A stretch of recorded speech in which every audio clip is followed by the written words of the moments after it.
Hello everyone, I'm Matthew Eames and I am Senior Programmer Producer at the Lowry in Salford, which means that I program, which is sort of like scheduling, finding and scheduling new shows into our three theatres, and the producing bit is that I sometimes get to create new things, whether that's new shows or new festivals, or just bring lots of shows together for a special occasion like a festival.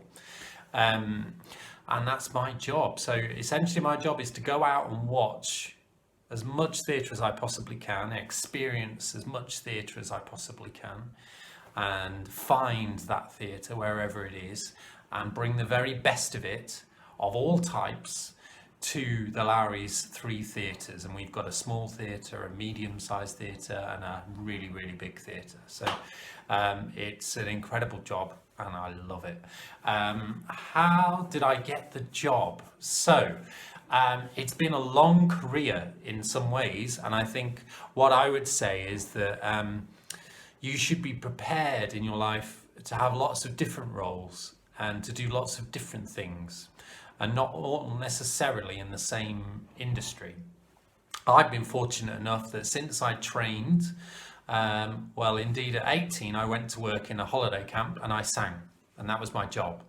To sing in a holiday camp 5 days a week. I would be singing at night time to audiences in those holiday camps, which was a brilliant start, and I recommend that. And then I went then to train to be a performer, to be a singer, to be an actor in London at a place called the Royal Academy of Music, and that was a 1-year course.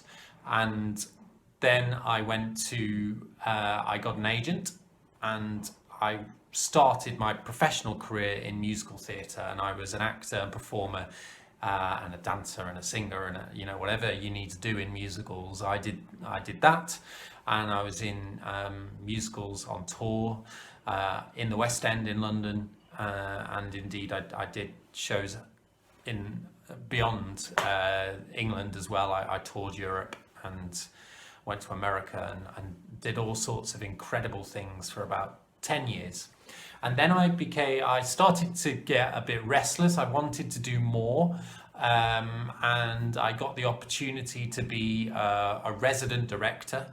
So that is someone who helps the director to look after the show while it's out on the road. The director isn't with you all the time. They leave generally on the first night, and then they hand it over to the resident director, and the resident director is then able to note the show, to make notes and make sure it stays in exactly the same condition as when it finished rehearsal. So you're constantly looking at the show and checking that everyone's doing their best possible jobs, and re-rehearsing as necessary. You also rehearse the understudies and the covers and the swings, and just make sure that the show is able to cope with people going off ill or anything like that. And I started to get even more interested in that side of it. So I was an associate director, so I was responsible for putting shows on if the director wasn't there. And I also directed my own shows.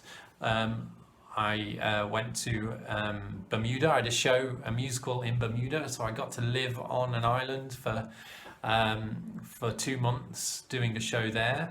I directed a lot in drama schools in London, and at that point I was getting a bit older, and I thought, well, I'm probably not going to want to do this in this way forever, and you want different things. So I was getting married.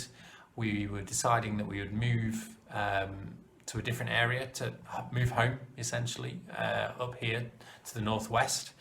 And then I went back to university and I did a master's degree in arts management and cultural policy, which gave me a kind of a reminder of what it takes to work in a building and to be a part of an organization, rather than just being what we call a freelancer, someone who goes from job to job to job.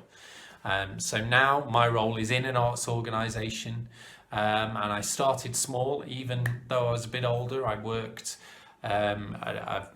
just an admin role and then I gradually moved up to the position I'm in now, which kind of joins up where I was as a performer with where and as a creative person, and what I learnt in being part of an organization. So I'm kind of 50% creative and 50% kind of organizational and spreadsheets and Word documents and all that sort of stuff.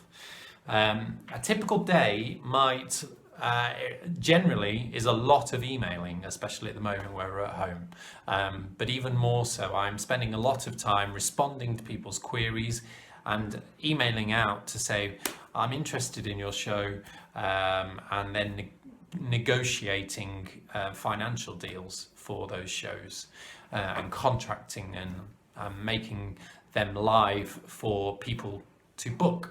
So I'm part of all that kind of process to put shows on at the Lowry, to book them, to negotiate the deal, and to bring them to Salford.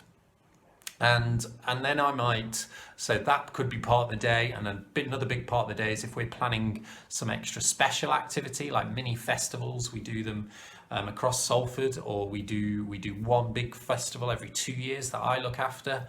So that's a lot more kind of management and looking after budgets and spending a lot of time in meetings and thinking about it and talking to our teams at the Lowry about it and just communicating what the idea is behind this brilliant festival, and getting on and doing it and managing other people and supporting them to do that.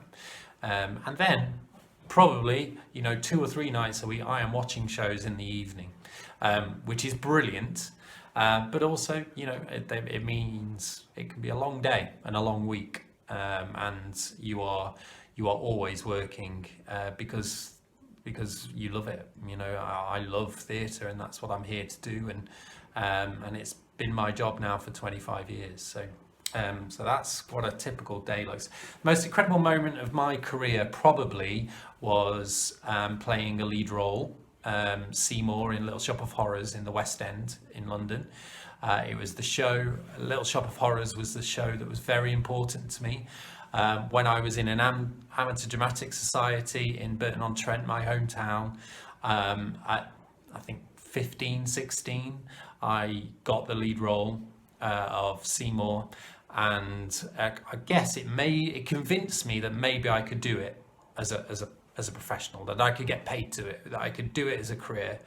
And then I think 10 years later, 8 years later, to be in the first West End revival of Little Shop of Horrors and to get on to play Seymour, that was incredible. It was everything I'd ever wanted. So and I can't be more thankful for that.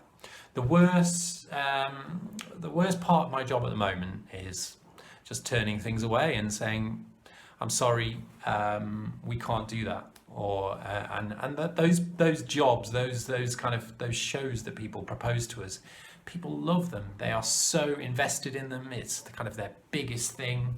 And sometimes I have to say, I'm sorry, we can't do it. That's the rubbish thing.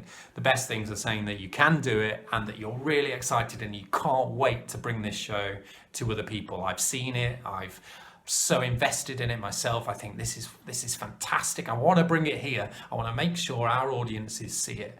It could be in London. It could be from Edinburgh. It could be anywhere. And to be part of bringing that to Salford is amazing. Key skills and attributes. I think I need to be patient often. I need to be constantly positive because things go against you. Kind of my life experience has brought me to this point. It's probably not something I could do at any other point in my career.